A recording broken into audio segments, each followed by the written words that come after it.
rahmatullahi taala wa barakatuhu jërëjëf mbokku téléspectateur yu nuy seetaan ci seen télévision nationale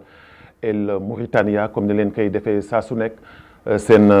émission xeltu dellu soit tey jii ci maanaam ñeenteeli numéro ñu war a nag ànd ak sunu gan tey jii ngir mën a faram-fàcce lu ñuy waxtaan ak moom waaye du yàgg dara du ñuy dem fële nga xam ni moom mooy ca maanaam wàllu régie foofu ñu fekk fa ki nga xam ni moom mooy Moutali mu ànd ak ñun tey jii ci VTR waaye nekk en même temps inject ànd aussi tamit ak ñi nga xam ne ñoo ànd ak ñun tey jii Mariem Minta Khoyti mi nga xam ne moom moo nekk ak ñun ci réalisation bi ki nga xam ne tamit que mooy Tijani nekk son ak Naha Selm Bouha nekk fële nga xam ne moom tamit que fële ca régie ñu ànd ak ñoom ñu jox nu sunu premier élément di sunu portrait invité ñu xam kan la ñu invité tey jii ci seen émission xeltu.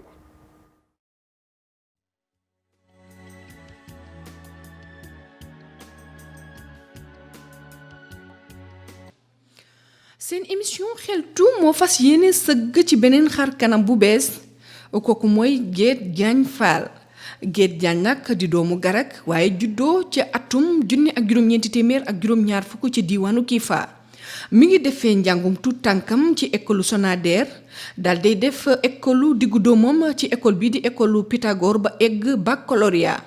bi mu demee nag ba def terminalam ci la dugg ci li nga xamante ni moom mooy daara yi di tàggat ndaw ñi ci wàllu xarala ci bi mu fa demee ci la tànn li nga xamante ni moom mooy comptabilité ba am fa BT bi mu toogee nag jimmi jamono xelam daal di ne nees dugg ci li nga xamante ni dafa mosoon nekk ab bëgg-bëggam mu di taskatu xibaar gi mu nekk ci nag di ki nga xamante ni mu ngi ci dugg ci atum 2005 ci rajo Mauritanie bi mu nekk tey jii fa la tàmbale woon def stage am ba yàlla bettee ko fa xéewal yu bëri mu di xam-xam bu mucc ayib waaye it ci wàllu émission yu am solo yooyu mu fay def di wàllu yeete ak wàllu wéttali askanam ci lu am solo ak lu am fulla ak fayda la nga xamante ni mu ngi ko fay liggéey. émission bi nga xamante ni moom la fay def tey fi tey ñu ràññee ko lool di waxtaan bu muy def ci wàllu wér-gi-yaramam boobee nga xamante ni moom la fay def mu di émission bu am solo ñi nga xamante ni ñoom ñoo koy déglu may ko xel jàpp ne kii fulla ak fayda la jëmbat ci li nga xamante ni moom lay liggéey ci rajo Mauritanie googee waaye nag ñu ràññee baatam ci li nga xamante ni moom mooy wàlli joxum tasum xibaar gi lii nga xamante ni moom mooy liggéeyam loolu yépp nag li ko waral mooy gëstu yi nga xamante ni gëstu na ko ci tasum xibaar gi ak tàggat yi nga xamante ni def na ko mu di formation yu bëri ba xëy ci nekk kàngam bu mag tey jii jotoon na lamboo di def politique fii ci biir réew mi ndax dafa jàpp ne addunay tey jii lépp li ko mënti doxal politique da cee bokk moo taxit mu dugaloon ca loxoom doon nag ku làq ngërëmu borom këram lool doon ku uuf njaboot doon ku làq ngërëmi mbokkam ak i jege ñaaleem ndax doon na ko ñu ràññee lool ci dimbali doomu aadama saa yu nekkee ci tolof-tolof doon ku bëgg alxuraan xaritoog alxuraan def ko wéttalam doon nag tiitër ak sag ak royukaay ci bépp jigéen bi nga xamante ni tey jii mi ngi yëngu ci wàllum tasum xibaar fii ci réew Mauritanie.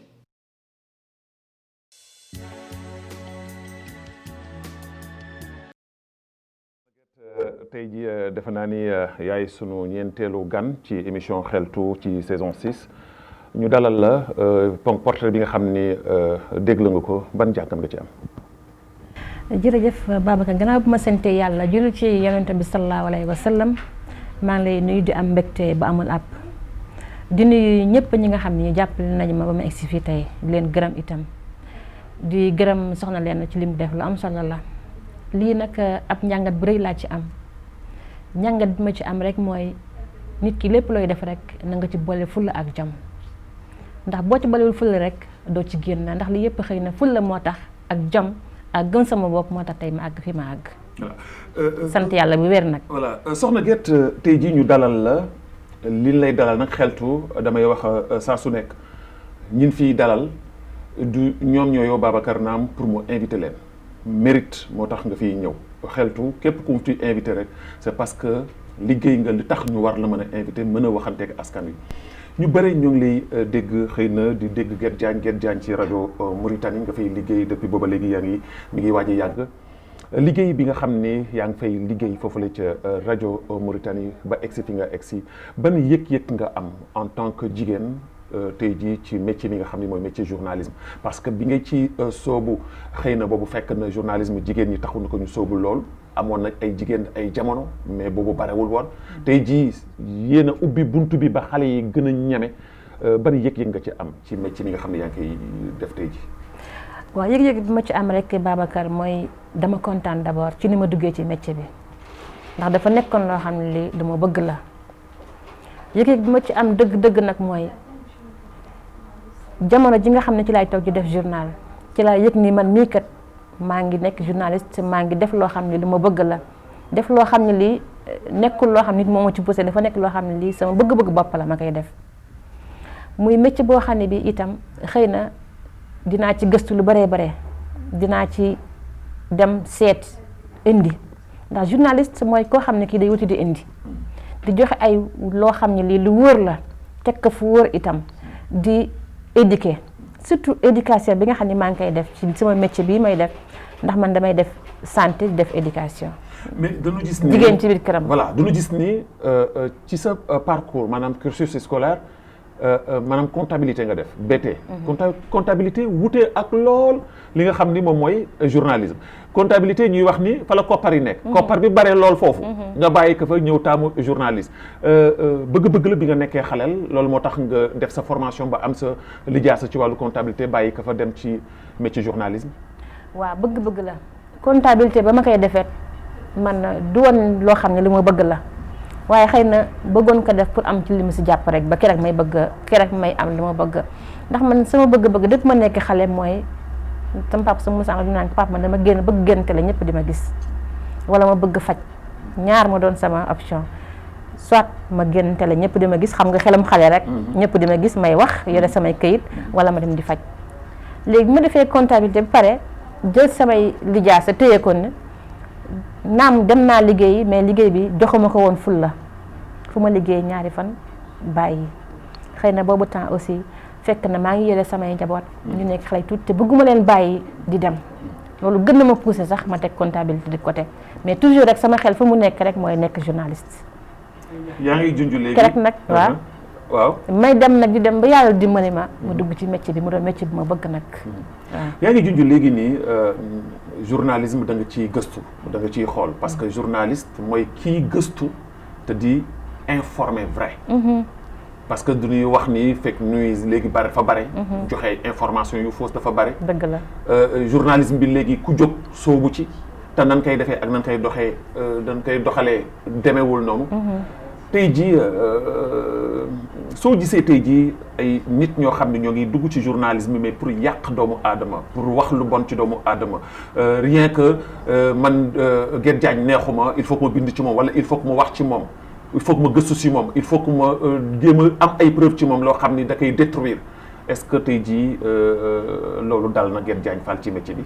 loolu lu yàq métier bi la ndax métier bi loolu taxu ko jóg.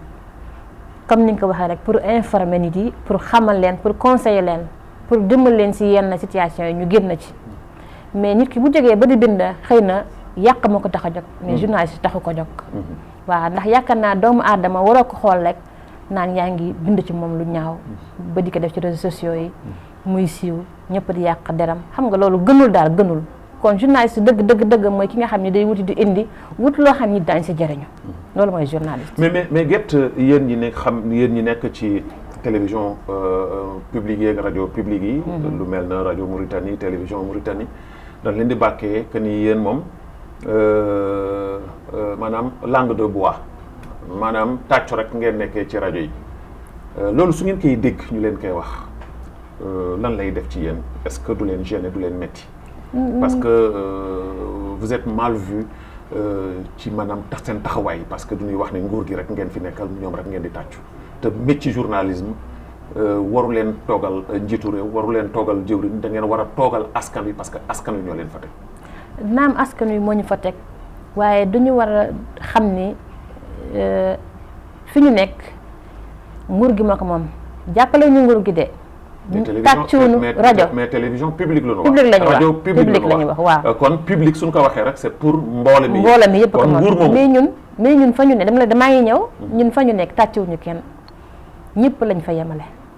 képp ku ñëw rek tawal na suñuy loxo ubbi la suñuy bunt ni la ñëwal lépp lu ñu war ko wax itam dinañ ko wax mais am na wax yoo xam ni xëy na waruñu ko wax par exemple wax boo xam ne bii day yàq. mais si seen ay xibaar su ngeen koy jox tey jii njiitu réew mi nee na jëwriñ ji nee na ministre bi dalal na kii président bi dawal na kii loolu rek moom ngeen def si seen journal loolu est-ce que loolu tamit que bokk na ci loo xam ne lu crédible la ci wàllu liggéey bi ngeen di def. loolu xëy na mën naa am bokk na ci bokku ci ndax ñun par exemple suñu def suñu journal am na rédacteur maanaam ki nga xam ni mooy dem xool lu xew mu indi jox na. mais kooku léegi éditorial la. waaw day dafa am li ñu ko tracé la foofu nga war a jaar waroo ko teggi. non war na ko teggi ndax moom kenn wax ko ni ko defal li moom mooy dem xool la nga xam ne lii war na ko jàlle mu jàlle ka mais comme li ma la ko waxee am na message yoo xam ne yii kenn war ko jàllale. d'accord am na ay message yoo xam ne waruñu ko jàlle parce que journaliste aussi tamit comme ni mu ko waxee sànq du yàq mais journaliste aussi tamit c'est informer juste et en temps réel. waaw ñun ñoo ngi informer lépp lu ñu xew ci dëkk bi ñoo ngi koy informer exemple ma jox la li xew léegi si jamono ji mooy coronavirus bi. waaw lépp lu ci xew. noo ngi koy informer nit yi noo ngi dem di gëstu di ci di indi di def ay spot di def ay porte à porte di yéen nit yi xam nga loolu déjà. mais doomu aadama bi nga xam ne dafa am lu ko metti ci biir réewam mu war ko wax. yéen tey ji amu leen sañ-sañu pour tey ji jénne ko pour nit ñi di ko xam ni lii kat metti na ko. am nañ sañ-sañ boobu ci kaw comme politique yi aussi tamit que ñoom dañ leen di sànni xeer saa su nekk di leen wax ni leen da ngeen limité si ñoom. waaw am nañ boobu sañ-sañ ci kaw nu am firnde yu leer nañ ndax am na yoo xam ni dañuy wax ni rek bëgg wax rek mais li ñuy wax yépp teguñu ko fenn mais ñun bu ñu amee firnde yi lu leer ba ñu dem ba gëstu ba xam ne lii kat li muy wax dëgg la am nañ sañ-sañ jàllale ko moo tax nit ki lépp lay wax rek na nga gëstu ba am ci lu la leer ndogam dañoo di ko wax. mais soxna Guèye dafa am benn partie bu am solo boo xam dafa ma intéressé trop. mooy la corruption. ci métier bi ñu nekk muy journalisme. bari na ci lool. dañ leen di tuumaal aussi tamit que ni dañ leen di guerre bu méttee métti. Babacar Naam dafay invité Soxna Guèye su ko joxul xaalis tey du ko invité. non te du teguwul ci yoon. Guèye Diagne dafay invité Massamba su ko joxul xaalis du ko invité est-ce que loolu aussi tamit que du yàq seen crédibilité parce que guerre bi tamit que wax dëgg yàlla dañ leen ciy tuumaal day yéen journaliste. Babacar guerre bi maa ngi koy soog am dégg. yaa ngi soog am dégg guerre maa ngi soog am dégg guerre bi mooy rajo ci journalisme bi. man fi métier fi ma toog man maa ngi sagam di dégg guerre mosuma ko dégg naa guerre am na mais ci journalisme bi ñu ñëw naan sama invité wu dama jox xaalis dama lay jox xaalis nga invité maa ngi koy sagam di yow defoo ko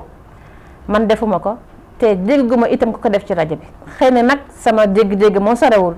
yow xam nga da nga comme di gars yi même Guèye Diagne Fall dafa yaru bu mu toog sama dégg-dégg moo sorewul mais dama lay wax li ma dégg rek loolu lëmbali na àdduna bi de man de gaa ngi tas dëkk bi de man de Diagne loolu dégguma ko dama lay wax li ma dégg journaliste yi seen jub taxu koo demee noonu de kon nanu wax ñun journaliste yi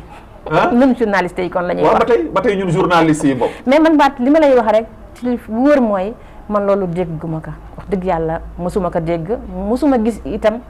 ku ko def duma ne nag amul mais mosuma gis ku ko def guerre nag am na fi lañ ko fekk moo yàq dëkk bi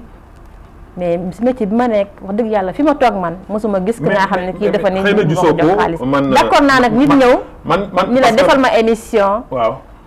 fay la xaalis mu jëm ci mbirum publicité. d'accord naa waaw loolu service commercial la jëm. waaw parce que loolu ça n'a rien à voir avec journaliste bi. parce que tey jii su fekkee ni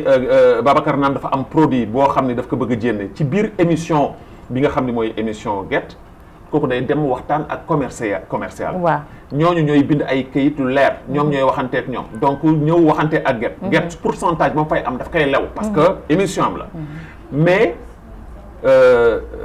guerre bi tar na de. naam xëy na gisoo déggoo ko gisoo ko waaye dama fa àggagul. man am na fu ma dem fa sore. waaw am na de. man de guerre bi wax dëgg yàlla gisaguma ko te dégguma ko itam. léegi guerre bi dafa demul sax ba yemutul sax si journaliste. gis nga caméraman bi ngay àndal di def fi tournage moom ci boppam sax day geru dañ koy geru waaw technicien bay monter rajo ba def émission des fois mu bëgg jénne émission yóbbu ko dafay geru loolu am na ci métier bi waxuma nag la presse écrite ak leneen en tout cas daal seen der moom tilim na war ngeen seen toogaay ak seen taxawaay war ngeen ko xoolaat. non ñooñu ñu koy wax ñëpp xëy na am na ñu bari ñu koy wax dañu bëgg a jot ci yenn place yi jotuñu ko wala ñu bëgg egg si yenn bërëb yi àgguñu ko moo tax ñuy wax yenn wax yi ñooñu mooy ñi nga xam ne dañuy yàq man noonu laa koy tudde man ki nga xam ne mu yàq ka tax a jóg mooy dem di wax naan techniciens yi wala journaliste yi dinañ di ger du ma ne la amul de ndax gisuma ko sama li ma gis laay man laay wax man amul li ma gis man laay wax mais ñooñu ñi yàq ñi nga xam ne yàq moo leen tax a jóg ñooy jóg di wax loolu wala naan diw ñëw na ci man jox naa ko lii jox naa ko lii. kon daal pour yow da nga jàpp ne ay yàqkat ñoom la. man noonu laa ko jàppee man mais jàppoo ne guerre am na. waaw sama côté man noonu laa ko jàppee yow daal noonu nga ko jàppee. man ma jàppee ko ci beneen sens ba ni guerre am na. guerre am na voilà léegi soxna Guette du ñuy dem régie ànd ak Moutali mi nga xam ne tey jii moo nu toogal VTR di ko gërëm di ko sant parce que daf nu ci jàppale tey jii parce que su fa nekkul woon tey jii laa mbay ñaaw injecte moo fa nekk moom it tamit war a ànd ak ñoom sunu réalisateur Mariam Koyti ñu dem régie pour sunu maanaam deuxième élément ci question directe am na koo xam ne laaj na la ay question ñu dem dellu soit ci plateau bi.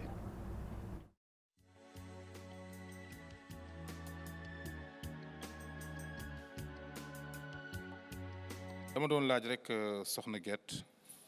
laaj kañ la dugg ci liggéey bii di journalisme ak yan obstacle yu métti yi nga xam ni mës na ko si jànkonteel ak nu mu def ba génn si waaye tamit xale yi nga xam ne ñu ngi koy seetaan ndax moom mun na leen wax ni liggéey bu am ëllëg la ndax ñoom nu mun ci dugg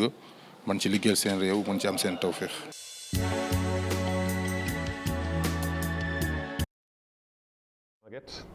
waaw kooku ma koy jaajëfal di sama naataango di Habib Sall waaw question bi mu njëkk posé kañ laa dugg ci métier bi maa ngi ci duggee atum 2000 ak juróom-benn maanaam 2006 ci laa ci dugg waaw mën naa wax ni obstacle yi am na amul ndax nit ki lépp lu am ci mbir rek dañ ko jëloo suñu borom bi subhanahu wa taala sante ko ndax lu nekk rek am na ay jog di daanu ak di jog di taxaw maanaam des hauts et des bas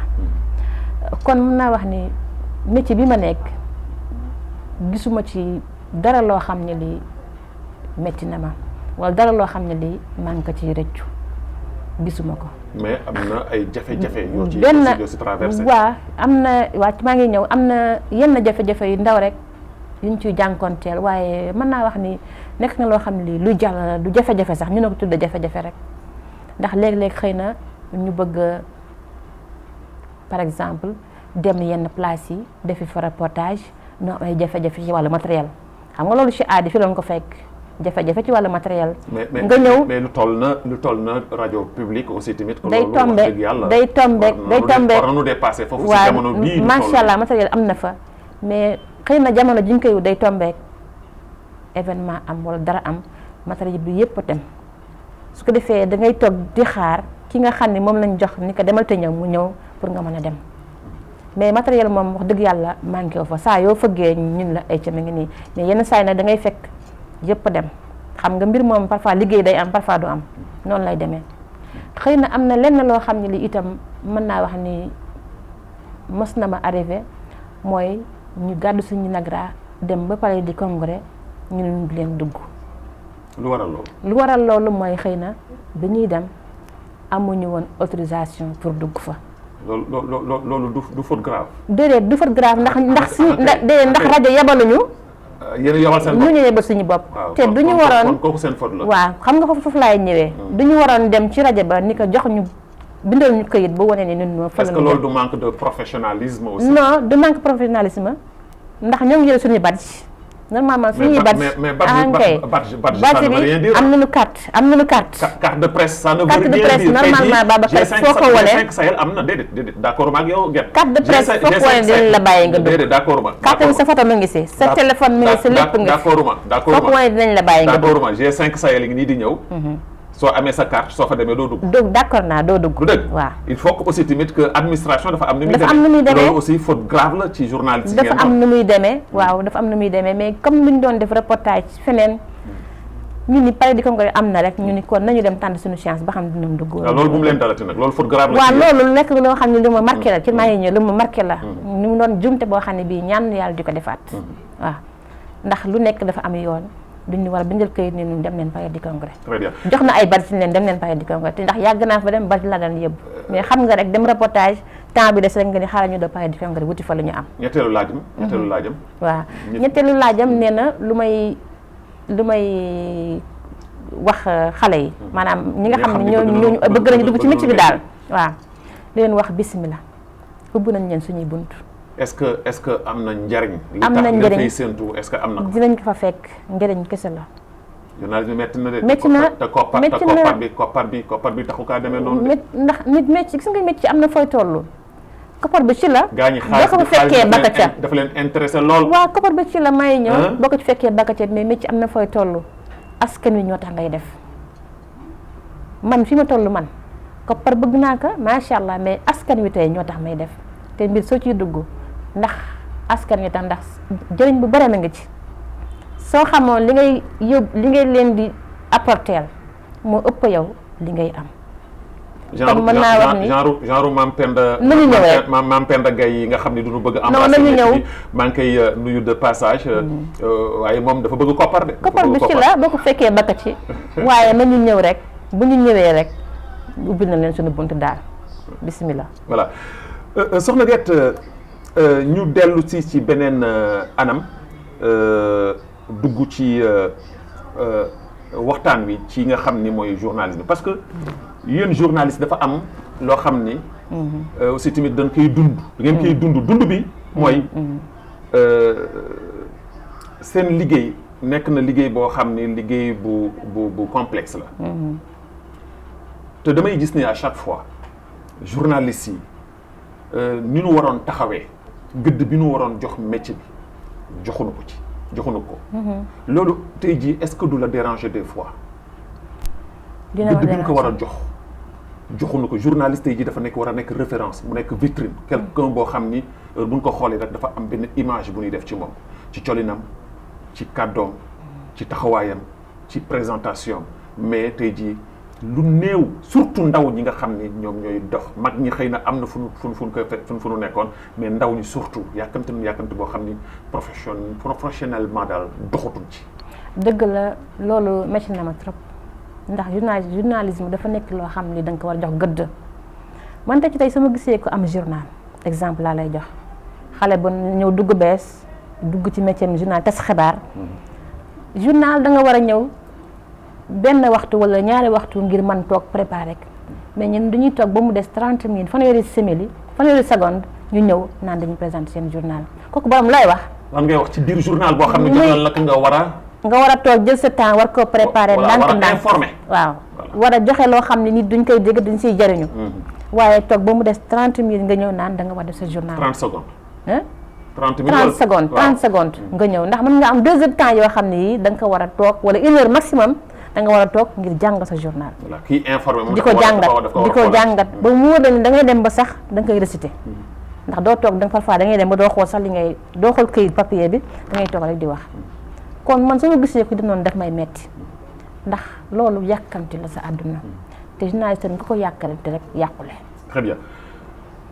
soxna Guette émission bi dafa am nu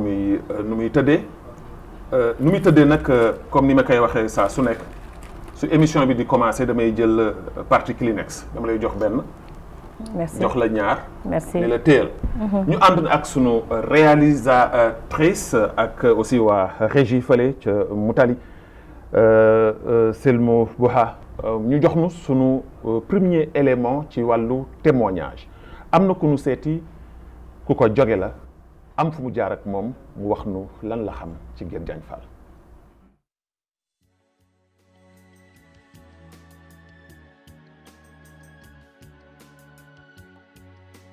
jërëjëf ci laaj bi nga ma laaj te gëm naa ni dinaa sawar wax ci waaye duma ci wax lu bees duma ci wax loo xamee ne lii ay bokkam ñi mu séqal liggéey ba ci biir rajo ba xaritam ak ki am di jàmm yi xamuñu ko mu di mbaax yaru yeewu mën liggéeyam xamit fi muy teg tànkam ndax diir bi nga xamee ni nag nekk na ca foofee nga xamee ni yàlla defoon na ma nekk fa chef de service liggéeyam rek la daan toppatoo Guette Diagne Fal ci biir rajo ba te xam naa ni ba tey 3 wala 4 place la xam bureau ba muy préparé la muy liggéey studio ba mu koy enregistré ca kaw fa muy defee montage am wala wa ama journal ba muy def jaar ca beneen buntu ba ñibbi Guet xamul fu bivatu rajo Mauritanie nekk de ndax foofu mooy fa nga xamee ni fa la ñuy toog di waxtaaneeg di wax li nga xamee ni nekk na dëgg nekkul dëgg ka kaf geeg foree non liggéey ka fa indi liggéeyam lay def jaar ca beneen buntu ba taal otoom ñibbi loolu seetlu naa ko ci moom te mu doon ko dëggu gis nga Guet Diagne Fall moom booy wax ci nit du la ñàkk teggin de dana la déglu boo pare danaan la génn na ci fàtte na la nga ko wax bu génnaatee ci sa làmmiñ lay génn waaye du génn ci làmmiñam te mu doon nag ku fonkoon liggéeyam te it bëgg ko daan ko jaarale ci yoon man mujj gi dama naan ko dafa sonn danaa ma professeur ma ni que liggéeyu journaliste amul professeur ci deretu nit lay daw professeur Sylla Boubacar moo ma ko wax te ba nga ñëwee disposition yi nga jël laa xam ne lii daa ko jëmale kanam moo xam ci wàllu programme bi moo xam ci wàllu journal bi faf sax ñu jox ko émission santé bu rajo Mauritanie ci làkk bi di wolof mu yor ko di ko doxal na nga xamee ni noonu la gëne te lépp nag doon njëriñ loo xamee ne lii baawaan na ci ñëpp kon nag ñun li nu xam ci moom ci wàllub liggéey day rafet na te gëm naa ni ci biir këram itam noonu la nekk ndax nag boo nekkee nit ci liggéeyam ci comportement am ci waxinam doxinam da nga mën a am jugement ca noonu lay dundee ci biir këram kon nag am nañ ci yaakaar bu baax a baax yal na ko yàlla lafal cat yal na ko yàlla yokk lii nga xamee ne naal na ko ci njabootam yal na ko yàlla mottali te gëm naa ni njabootam fi mu teg tànkam buñ fa tegee tam jàmm yokkute ak ngëneel la ñuy am ku baax la ku téye làmmiñam la ku xam te bëgg liggéeyam la liggéeyal na réewam de xaw ma nag ndegam réewam mi ngi ko koy delloo woon de.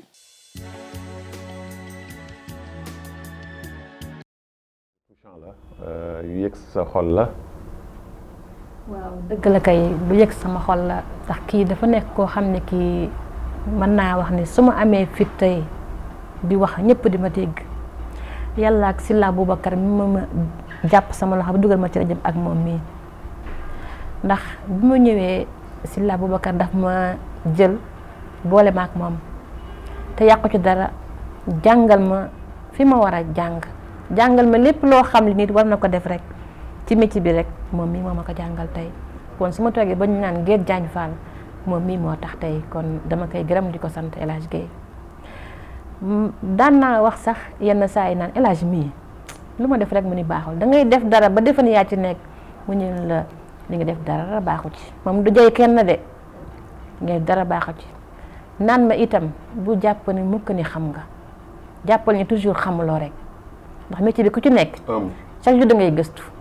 kon bu yem fi nga yem rek bés bu nekk di la gëstu. soo déggee tey jii ñu la jógee ku mel na moom tey jii di yëkkati yenn kàddu yi di la ko wax ban yëg yi ngay am sa xol. xanaa bëgg rek El Hadj Guèye dafa nekk koo xam ne ki dafa ma boole ci biir këram El Hadj Guèye dafa ma boole ci biir këram moo tax bi ma ko gisee dama kontaan daanaka xaw ma sax lan laay wax ndax kontaan. dafa nekk koo xam ne kii ku ma yëg la ku ma fonk la ku ma jox cër la El Hadj Guèye nekk na koo xam ne kii du wax mukk la nga xam ne lii dalay gaañ toujours mi ngi wax la nga xam ne lii daf may jëriñ te du ma wax mukk waaw baax na de déedéet góorgóorlu demal gëstu la may wax El Hadj expliqué ma lii mun ma demal nga jéem ak sa xel nga liggéey ak sa xel ngir nga xam ka mais duma la ko wax kon mën naa wax ne El Hadj Guèye daal mënu ma wax daal ci moom ndax sama xol dafa fees waaw mënu ma wax ci moom mais soxna Guet bàyyiguma la parce que xeltu moom dafa am na muy demee cliché yooyu ma la jox il faut nga fomp tey ji ñu dem suñu deuxième élément am na keneen koo xam ne ku la jóge la lool wax na wax yu am solo jëmale ko ci sa jëmm ji ñu dem seeti ko dellu soit ci plateau bi.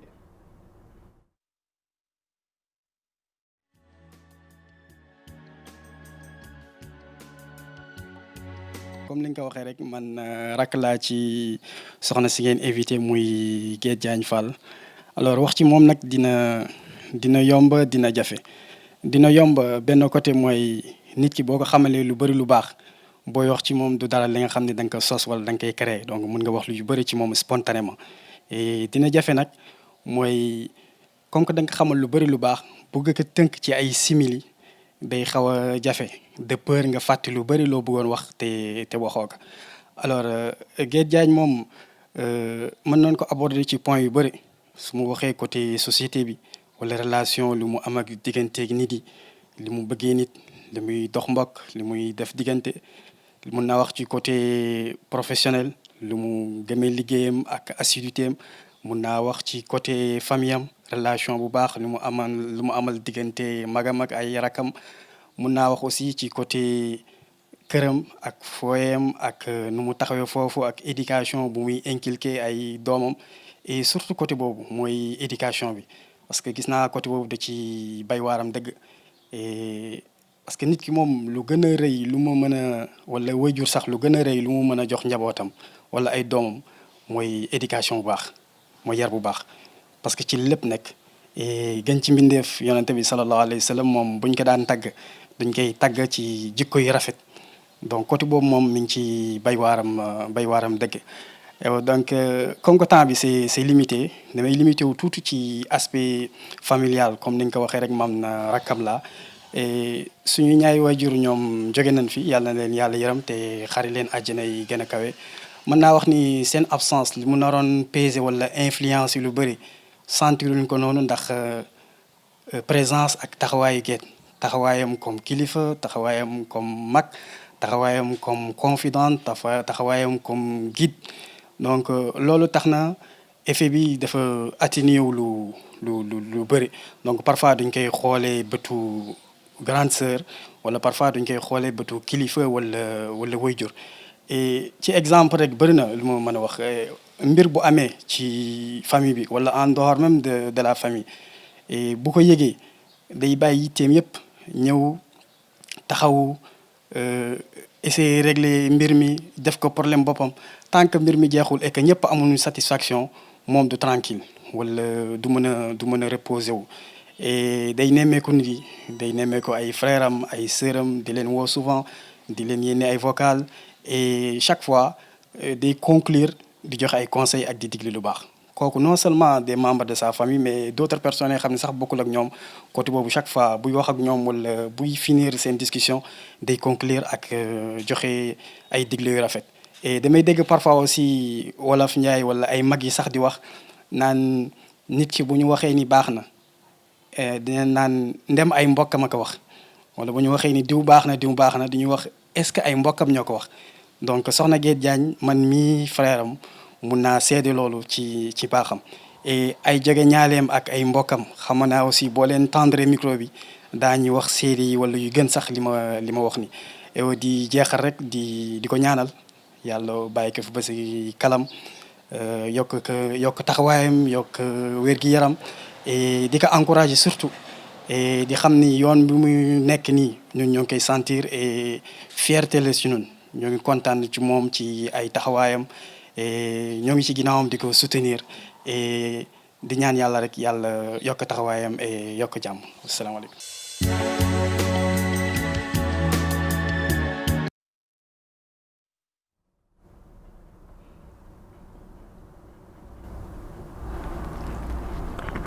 may sant yàlla bu féere ba Babacar gis nga kii soo ko génnee rek sama xel yi dem sore ndax mën naa wax ne kii tey sama papa laa koy xoole bu ma gisee rek daf mel ne may jàkkaarloo sama papa ñu bàyyi mu jàll rek. nee na yaay ndey yaay bàyyi tey ji jooyunu bàyyi jooyunu yaay jooyunu bàyyi sa liggéey la mérite la su la demee ba say mbokk di la taxawul li important rango ñu mbégte la. may jéggalu lool.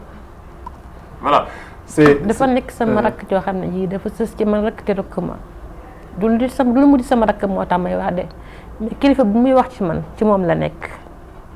xale la de moo gën a ndaw ci kër gi ci góor yi mais mën naa wax ni tey mooy sunu kilifa man man mooy sama kilifa am na mag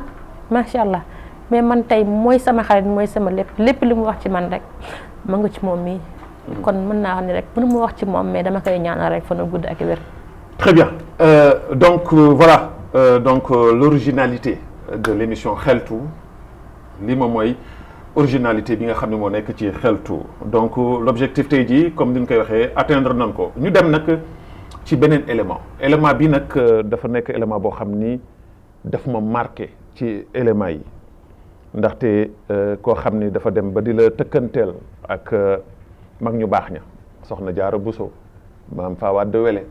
mag ñooñu nga xam ni Aline Sitoé Diatta ak yeneen i mag yoo xam ni jigéen la yoo xam ni jigéenu waalo lanu mbooj nekk na loo xam ni lu am solo la te defe naa ni bokk na ci ñi gën a placé pour mën a wax ci yow te xolam egg na ba rangoñam dal ci dënnam ñu dem seeti sunu troisième et dernier élément dellu soit ci plateau bi.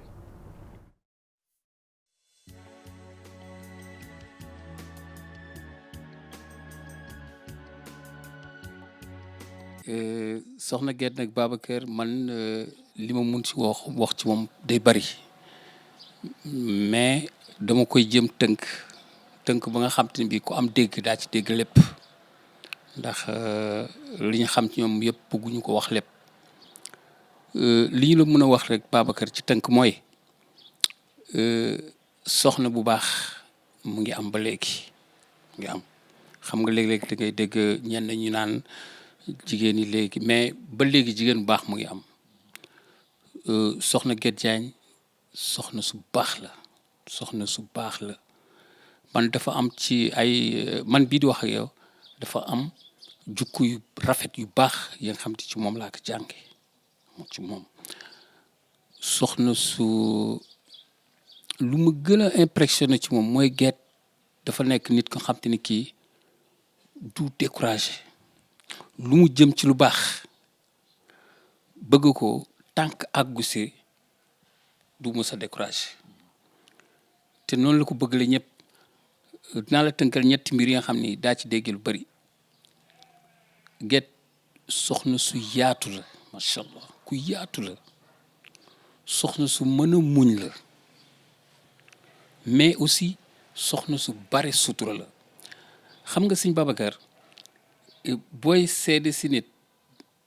la nga xam te ne li dëgg la day neex a seede parce que ñi koy dégg te xam ko dinañu xam ndax li ngay wax dëgg la wala du dëgg bokkul ak ngay lebal nit ngërëm lii ma la tënkal nii képp ku xam Guèye dina xam est-ce que man lii ma wax am na wala amul soxna su baax la ku yaatu la soxna su mën a muñ la et puis soxna su bare sutura la macha allah man yàlla dafa dogal alhamdulilah yàgg nañu daf ma jàppale ci lu bëri xam nga góor bari na góor yi nga xam te ni bu ñu réussir comme ni ko tubaab yi di wax wala sax ñëpp boo seetee rek soxna sa moo nekk ci gannaaw soxna sa moo baax soxna su ma jàppale la ci wàll gu nekk nag macha allah comme ni ko frère am bi waxee léegi am na beneen la nga xam te daf ma marqué ci moom comme ni la ko frère am waxee seen waajur yi dañu génn àdduna mais Guèye dafa taxaw ay frère am ak ay sœur am ay rakkam yi ba ñoom sax léegi jàppe wuñu ko mag mais waajur lañ ko jàppee xam nga waajur lañ ko jàppee tellement que daf leen taxawaayu waajur ci wàll gu nekk macha allah Guèye Babacar li ñu bëgg wax ci moom yëpp xejul ci programme bi mais ci tënk daal li ñu la mën a wax rek mooy jukku yu baax yi nga xam te ni daan na am ci soxna yi yëkk yi ñu daan wax wallahi Babacar ba léegi mu ngi am ci jukku yëpp lépp jukku ba nga xam ni jukku bu baax la bu ñuy wut ci soxna mu ngi ci Guèye Diagne Fall te lii ma lay wax képp ku ko xam dina xam ni lii ma wax du lu ma sos mais lu am la lu may tëje rek mooy en tout cas dama koy ñaanal yàlla boole nu may nu gudd fan yàlla may ko wér yàlla barkeel ay doomam incha allah may ko mu fekkee seen njëriñ ñun ñëpp yàlla boole nu ñu may nu fekkee njëriñu njaboot gi yëpp defal ko jur yëpp incha allah wallaay kontaan naa trop léegi xam naa.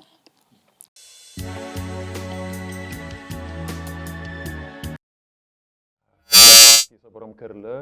rangoñam tuuru na ci fin wu waxtu bi loolu day expliquer lu bëri te yombul te ma wax mbokk téléspectateurs yi polygame la ñaari soxna la yor tey ji su demee ba tey ji taxaw ci télévision di wax yenn wax yi parce que c'est le cœur qui parlait ban yëg-yëg nga ci am. tey sama xol dafa sore Babacar mën naa wax ni su ma demee tey bañ naan Guet Diagne Fall moom mii moo tax ndax bi may jógee suñu kër xale bu ndaw laa nekk xale boo xam ne xëy na nga toll ci digg fo 18 ans laa am macha allah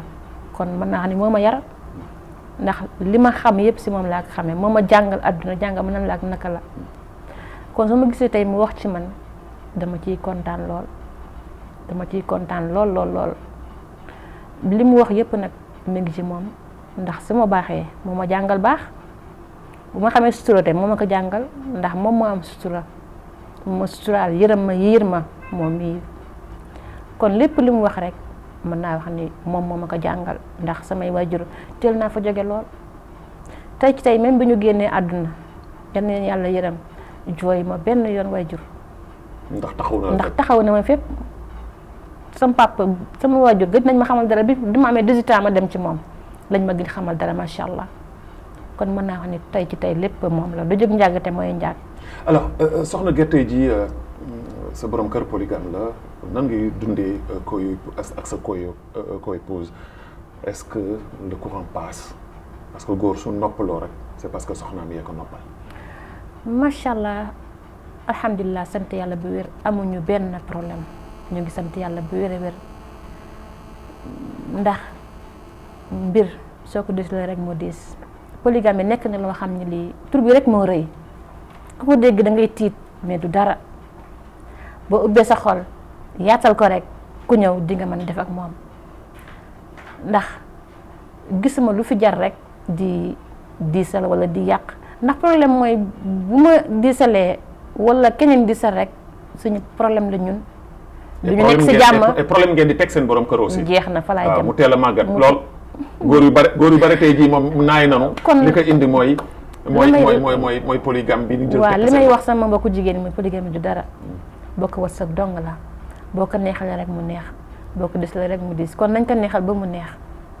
surtout yow mi nga xam ne yow la ñu fekk si man mi nga xam ne man la ñu fekk si man maa war a def sama gànnaaw mu a tax bandang du am benn dëkk ku ñëw ma boot ko ndax loolu lañ ma jàngal suñu kër kon loolu laa nekk sama biir kër. dama ci sant te moom itam bàyyi ma ci ndax à chaque fois mu may wax Guet nii la nee la